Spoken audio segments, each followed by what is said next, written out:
একটি রাষ্ট্র অনেক শক্তিশালী, তার জন্য কি আরেকটি রাষ্ট্রের উপরে হামলা করবে? এই যে ইরানের উপরে যে যুদ্ধটা চাপিয়ে দেওয়া হলো, যারা ইরানের উপরে এই যুদ্ধটা চাপিয়ে দিছে তারা মানবতার কথা বলে, গণতন্ত্রের কথা বলে। এই যে মানবতা আর গণতন্ত্রের কথা তারা বলে, তারা কিরা মেনে চলে? তারা কি আদৌ এটা মানে? একটি রাষ্ট্র শক্তিশালী হবেই, সেই জন্য কি অপর আরেকটা রাষ্ট্রের উপরে যুদ্ধ চাপিয়ে দেবে? আজকে যে যুদ্ধটা ইরানের সাথে শুরু করেছে আমেরিকা এবং ইসরায়েল, সেটা মূলত তেলের কারণে।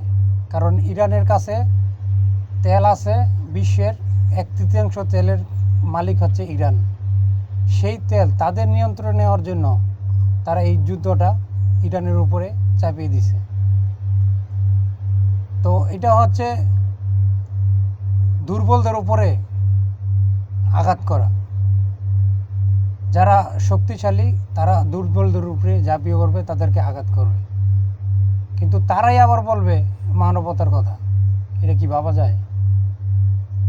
এখন এই যে যুদ্ধটা শুরু হয়েছে, বিশ্বের যে অর্থনৈতিকটা পুরোই অর্থনৈতিক যে কাঠামো ভেঙে পড়ছে। বিভিন্ন দেশের যেই প্রত্যেকটা রাষ্ট্রেই তেলের উপরে নির্ভরশীল। তাদের রাষ্ট্র চালাতে তেল লাগে, তাদের দৈনন্দিন কাজে তেল লাগে। এই যে তেলের উপরে যে আঘাতটা আনলো, প্রত্যেকটা রাষ্ট্রে তেলের দাম হু হু করে বাড়ছে। এতে ক্ষতিগ্রস্ত হচ্ছে কারা? সাধারণ জনগণ।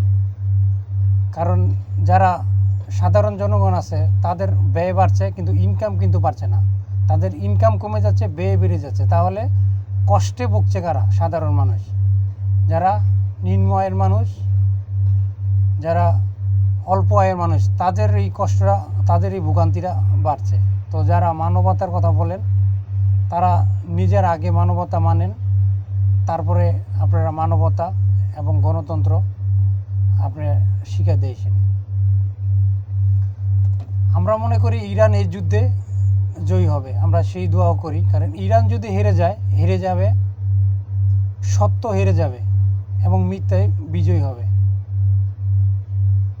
সত্য সত্যই থাকে, সত্য কখনো হেরে গেলেও সত্য আবার ঘুরে দাঁড়ায়। তবে এই যুদ্ধে আমি মনে করি ইরান হারবে না।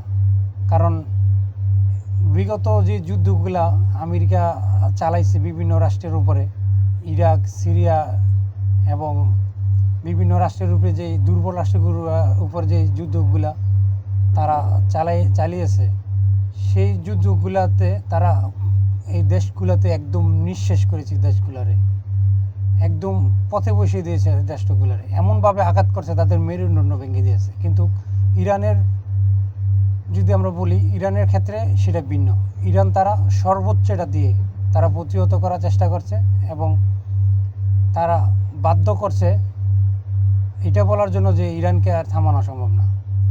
ইরান যতটুকু পারে ইরান লড়ে যাবে। ইরানের পক্ষে এখন চীন এবং রাশিয়া দুই পরাশক্তি আছে, কিন্তু ইরান কিন্তু একাই লড়ে যাচ্ছে। যদিও তারা সহযোগিতা করছে, কিন্তু ইরান কিন্তু একাই লড়ে যাচ্ছে। তো ইরান যদি হেরে যায়, হেরে যাবে পুরো বিশ্ব, হেরে যাবে মানবতা। ইরান এই যুদ্ধে জিতুক মানবতা এবং সত্য এবং ন্যায় জিতে যাক। এই যে যুদ্ধটা চলছে, এই যুদ্ধটার প্রভাব কিন্তু পুরো বিশ্বেই, এবং কি আমাদের দেশে বাংলাদেশেও এই যুদ্ধটার প্রভাব অলরেডি পড়ে গেছে। কারণ বাংলাদেশে তেলের দাম বাড়ছে, অলরেডি ডিজেলের দাম তো বেড়েই গেছে। এই তেলের দাম যদি বাড়ে, তাহলে পরিবহন খাতে যেই ব্যয় এটা বাড়বে, বিভিন্ন জিনিসপত্রের দাম বাড়বে, ট্রান্সপোর্টের দাম বাড়বে। মানুষ একটা অস্থিতিশীল পরিবেশে পড়ে যাচ্ছে।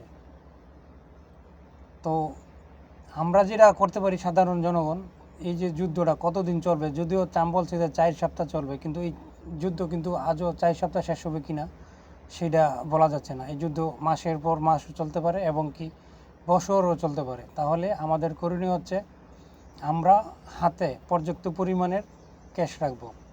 যাতে কোনো জরুরি প্রয়োজনে আমরা এই ক্যাশটা ব্যবহার করতে পারি। হতে পারে আপনার প্রতি মাসে যে খরচ হয় সেই পরিমাণের টাকা আপনার 6 মাসের খরচের টাকা এক জায়গায় রাখবেন ক্যাশ হিসেবে, অথবা 3 মাস, অথবা হতে পারে 1 বছর। 1 বছর রাখলে আরও ভালো, আপনি সেফ থাকবেন। তো আমাদের খাতে যদি ক্যাশ থাকে তাহলে পরিস্থিতি যতই সমস্যায় হোক আমরা সমস্যায় পড়ব না। আপনারা যদি বিগত দিনে যে করোনা হয়েছিল, যে করোনাটা যদি লক্ষ্য করেন, এই করোনার টাইমে অনেকেই ভালো মানের বেতন পেত চাকরি করে, কিন্তু তাদের এমন অবস্থা হয়েছে 1 মাস চলারই কোনো পয়সা নেই তাদের হাতে। 1 মাস যে চলবে সেই টাকাটা তাদের হাতে ছিল না, সেই পয়সাটা তাদের হাতে ছিল না।